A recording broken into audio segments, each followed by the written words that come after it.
Hey, this is Joe from the Adult Services and Acquisitions Department at the Livingston Public Library, here with another installment of Joe's Jukebox. Now, one of my favorite forms of storytelling is the oral history, where quotes from the people involved in those histories are cut and pasted together into a kind of narrative collage. And recently I've been reading and enjoying this book called Decoding Despacito, which recounts the stories behind many of the famous Latin music songs from the past 50 years, as told by the musicians, songwriters, producers, and executives who brought those songs to the world. It starts with the story behind one of my personal favorite Christmas songs, Feliz Navidad, and reading that story I learned that Jose Feliciano almost didn't record it because he felt it was too simple. Along the way there are also chapters on songs like Miami Sound Machine's Conga, Selena's Amor Prohibido, Santana's Smooth, Shakira's Whenever, Wherever, and of course, as it says in the book's title, you can read about what went into the creation of Despacito by Luis Fonsi, Daddy Yankee, and Justin Bieber, and how it became one of the biggest hit songs in any genre or language in the history of recorded music. Not only did I learn a whole lot of things about songs that I'd already heard many times before, I also learned about a number of songs and artists I was totally unfamiliar with, like Contrabando y Traición, a 1974 song by Los Tigres del Norte. It's considered one of the most influential narco corridos, or drug ballads, in the history of Mexican music. There's also Elvis Crespo's Suavemente, which I was not aware paved the way for the crossover of Latin music into the US pop charts in the late 1990s. The author of Decoding Despacito is Laila Cobo, who is not only an accomplished author of several other books about Latin music, she's also the vice president and Latin industry lead at Billboard, along with heading Billboard's Latin Music Conference.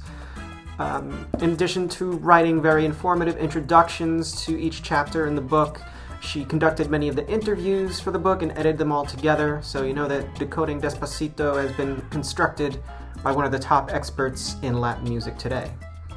If you'd like to check out more titles about the artists in that book, we also have Julio Iglesias, The Unsung Story by Daphne Lockyer.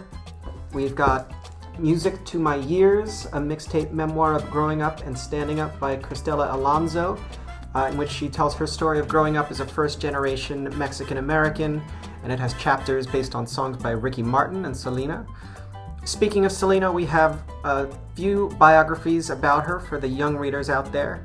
We have Selena, Queen of Tejano Music. From the popular Who Was series, we have Who Was Selena. And we even have a bilingual board book called The Life of Selena, or La Vida de Selena. We also have a couple of wonderfully illustrated picture book biographies about Carlos Santana.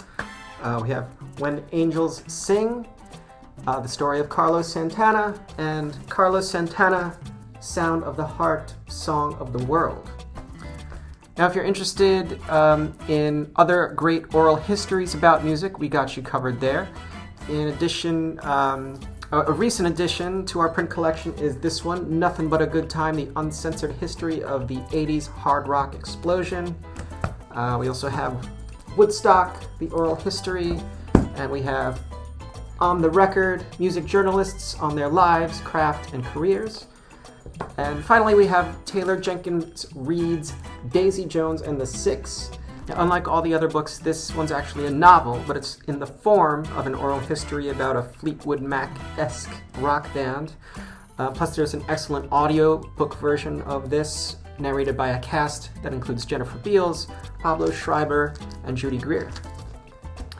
Well, that's all we have for this edition of Joe's Jukebox. Till next time, remember, don't you worry if you can't dance. Just let the music move your feet.